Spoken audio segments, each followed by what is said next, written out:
i-check lagi ang flight status. At kung magpupunta po kayo sa website or sa Air Canada app, makakita po kayo ng update or news from them. Kailangan nyo pong i-check para lagi po kayong updated.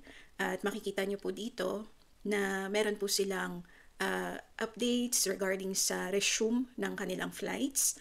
And meron po silang frequently asked questions option here na maaari rin pong same sa situation nyo.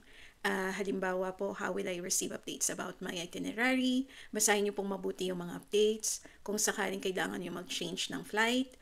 Ang Air Canada Rouge po ay subsidiary ng Air Canada. So, pareho lang po sila technically. So, pareho nyo pong i-check.